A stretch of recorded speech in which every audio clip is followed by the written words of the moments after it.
Welcome back to Pulse. I'm Eugene, and alongside me is Jane.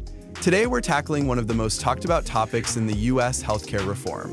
From policy debates to groundbreaking innovations like personalized medicine and telehealth, there's no shortage of big ideas.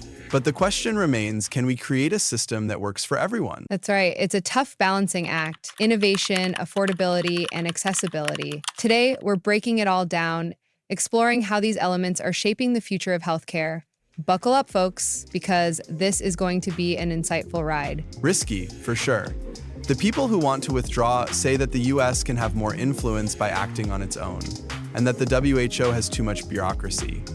But those against it say that it could create problems with leadership and make it harder to share information and resources. It's like we're always trying to figure out the pros and cons, trying to find the right balance between what's good for the US and what's good for the world. Exactly. And with the WHO, the stakes are incredibly high.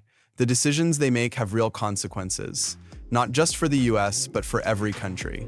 And speaking of high stakes, let's bring things back home and talk about the healthcare reform debate here in the US. Oh, American healthcare. It's a never-ending story. Where do we even begin? Well, I came across this essay from the Heartland Institute, a think tank all about free markets. They say the healthcare reforms from the Trump era, with all that focus on market forces, actually made things more innovative and efficient. It's a common argument from people who think the private sector does things best in healthcare.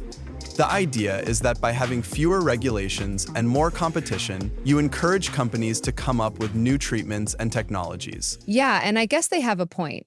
But like most things, there's a trade-off. And that trade-off, I'm guessing, is access to care, especially for the people who need it most. Exactly. People who didn't like the Trump-era reform say that it made things harder for people with pre-existing conditions to get coverage, and that it made costs go up for people who rely on programs like Medicaid.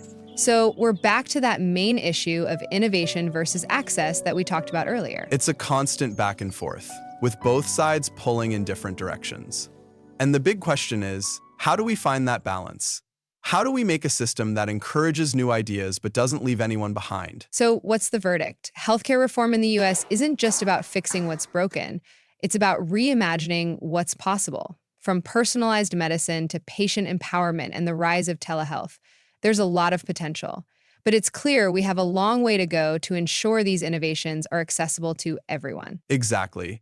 The future of healthcare can't just be about cutting-edge science or flashy new technologies. It's got to be about people, real people who need real solutions. And that means policymakers, healthcare leaders, and patients all need to work together to bridge the gaps. As always, we want to hear your thoughts.